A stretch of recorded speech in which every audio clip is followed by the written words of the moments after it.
No one person likes the same kind of movie. Ask your friends and family. Your younger brother might prefer superhero movies, your mom might like cheesy chick flicks, or your dad probably prefers cop procedurals or westerns. But you know what nobody likes? Video game movies. These abominations towards the craft of filmmaking have been thorns in the side of both Hollywood and their money-shelling customers for years. Starting with the Mario Brothers movie that was released nearly 30 years ago, it's very clear that a lot of people working in the industry just didn't understand video games. And let's face it, many of them still don't. Hello, Master Chief.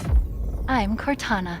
No, you ain't! But if you're watching this video, you probably already know that adaptations of video games are awful. This is nothing new to cinephiles and gamers alike. While I will talk about why they normally don't work, what I want to focus on is that there have been a few exceptions to the norm and that studios could learn a thing or two from these successful adaptations. After all, we're about to get a lot of movies and shows based on video games. By the time this video is out, we would have already gotten the Uncharted movie in theaters and the Cuphead show on Netflix, and then the Halo Paramount Plus series, the Sonic movie sequel, Illumination's Mario movie, The Last of Us series on HBO, and possibly the Borderlands movie are all coming in the near future. Obviously, these productions have already wrapped filming and can't really be changed at this point, but if video game adaptations are to have a viable future, Hollywood should take a closer look at what has and hasn't worked. As consumers of this stuff, we should also understand what to criticize and what to support. First things first, let's talk about some decent adaptations. These movies aren't exactly good, but you know, they aren't total trash either. I'm gonna bring up 4 of them. When the Mortal Kombat reboot debuted on HBO Max in April of last year, I took the time to review the original film from 1995. I'd consider this to be more of a guilty pleasure than a legitimately solid movie, but I had a lot of fun with it regardless. A reason why this is the case is the movie honors the game's original tone and genre. This is the first key lesson that Hollywood should learn from adapting video games. Honor the source material. This doesn't mean that you can throw in some fan favorite characters, have them wear recognizable costumes, and call it a day. At its core, a film should function as its own entity, but also recognize what it's adapting. The Mortal Kombat franchise is all about characters from all walks of life participating in a martial arts tournament where the combatants fight to a very gruesome death. The movie is stupid, corny, and is firmly dated in the 90s, but it has a sense of charm and commitment to the production design that's lacking in most video game movies.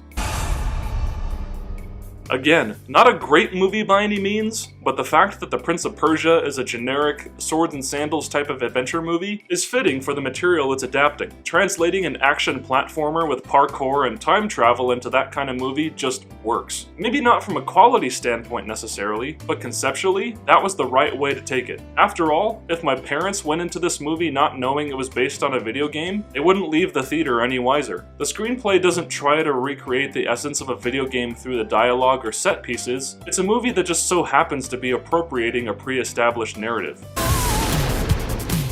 What Detective Pikachu had going for it is that it, at least from what I've heard, adapted the story it's based on rather faithfully. But more importantly, it captured the essence of its franchise while not being constrained to the cliched narrative you'd find in literally every single version of Pokemon. There's a reason why the long-running anime is based on those games, and this wasn't. There simply isn't enough time in the world to cram a 50-plus hour RPG's worth of material into a feature film, so the choice to go with a smaller scale and more unique story was a smart one. Say what you will about the character designs, but props to the filmmakers for making a film that paid respect to the series while also having heart at its center.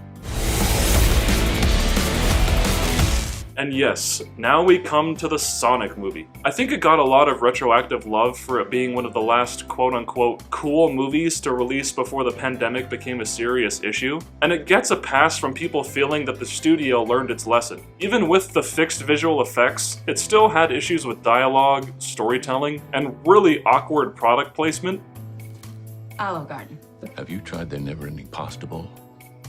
It never ends. But I've seen worse studio movies. They basically took the standard family movie template and appropriated Sonic onto it, which is passable enough, I guess. If nothing else, it tested the waters to see if a sequel could do well, and people are hyped for the one coming in April, so that worked out for the people behind it. I bring all of these films up because in their own ways, they did something to expand what was possible in the realm of video game adaptations. Mortal Kombat just had fun with its silly premise. Prince of Persia tried to make a blockbuster due to the genre of the game it's based on. Detective Pikachu tried to tell a good story rather than pander to fans. And Sonic was just a fun movie that families could enjoy together. But at the end of the day, could you really say that any of these films are great cinema? No, of course you couldn't. And I'm not exactly saying that we should expect movies based on these franchises to challenge what we know about art. You see, a major contributor to their limitations is that they are films and not TV shows. Even though I prefer film to television, I will admit that I've grown to appreciate that TV, the long-form medium of storytelling that it is, greatly favors world building and character development. And that simply amounts to time available to the people telling these stories. After all, you've probably been one to complain about adaptations of books in the past. Books, especially fantasy and sci-fi novels, can be quite dense with information ancillary to the main plot. Plus, they don't really adhere to any set rules of how short or long they can be. Cinema doesn't exactly have that luxury. Generally, a film runs an average of 90 to 120 minutes. It's absurd to think that a movie can cram that much exposition into its runtime and still tell a compelling story.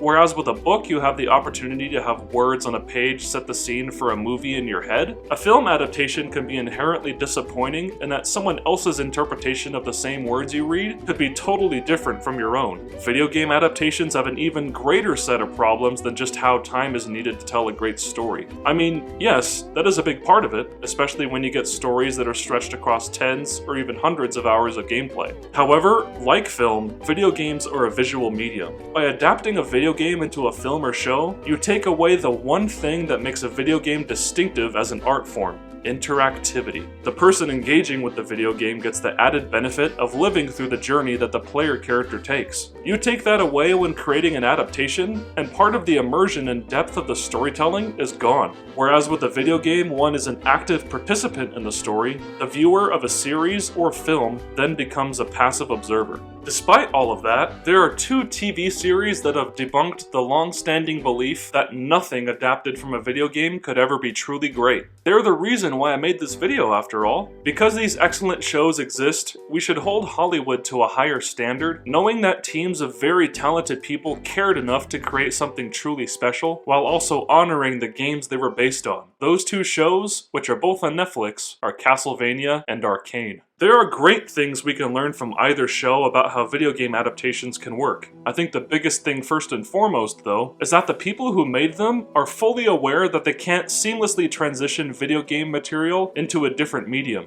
But that doesn't mean you can't appropriate some of those elements that made those games as popular as they are and make them work in a new way. Bear in mind that I haven't played a single second of League of Legends or any of the Castlevania games, but even I can pick out what seemed like video gamey elements. But the Castlevania show, I was at least familiar enough with the franchise on a surface level to know that the artwork of the show is heavily inspired by and faithful to character designs and artwork from Symphony of the Night. It also reuses certain musical themes, and the basic plotline and characters were mostly lifted from Castlevania 3. But at no point does it ever feel like it's trying to emulate the feel of a video game necessarily. The writers were working in expanding limited material into a full-fledged narrative with dynamic characters and converging subplots.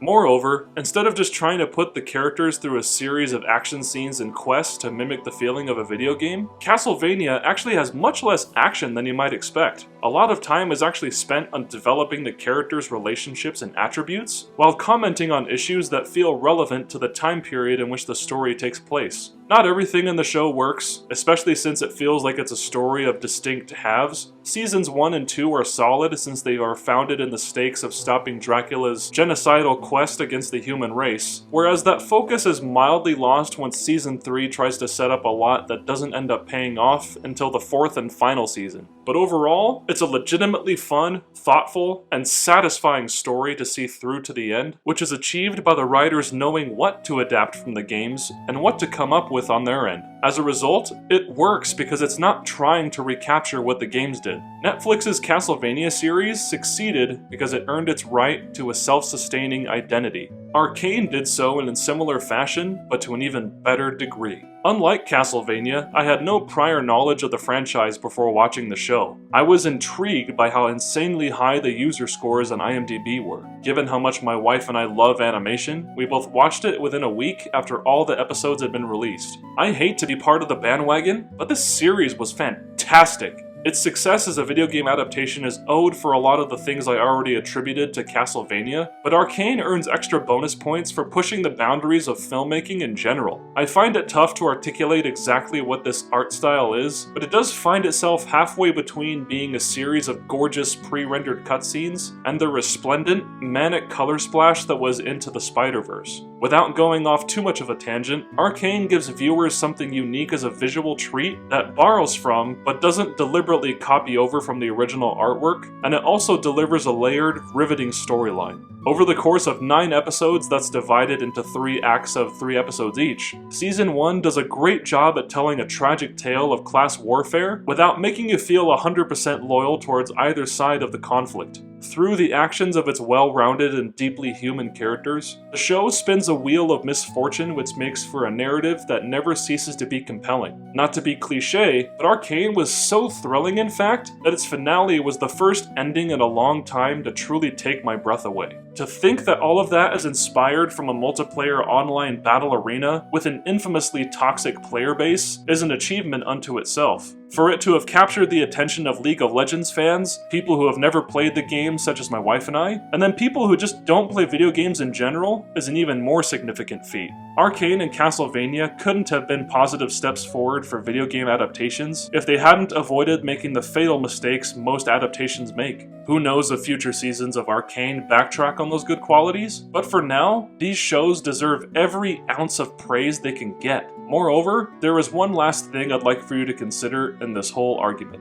The late, great film critic Roger Ebert once surmised that video games can never be art in the same way that film and literature are. Whether that statement is valid today is not what I'm trying to argue. What I do think is interesting, though, is one sentence he wrote as part of that essay. There is a structural reason for this. Video games by their nature require player choices, which is the opposite of the strategy of serious film and literature, which requires authorial control. That might not be as true nowadays compared to how games were back in 2005 when that article was originally written, but his statement points to exactly why most of these adaptations don't work. Video game stories are written on the basis that they're going to be scenarios for a video game. Even if games like Naughty Dog's Uncharted and The Last of Us have cinematography, performances, and dialogue delivered in similar fashion to film and TV, they're still predicated on influencing player choice and decision making. You can have a linear, predetermined story and still elicit a different emotional response from a person if you're going to have them live through it with a controller in hand. If you take that story and barely change it in the transition from one medium to the next, well, then you're just missing the point. By removing the element of player control, you have to prove to your audience why they should care. All of that starts at conceptual level. How are you going to turn this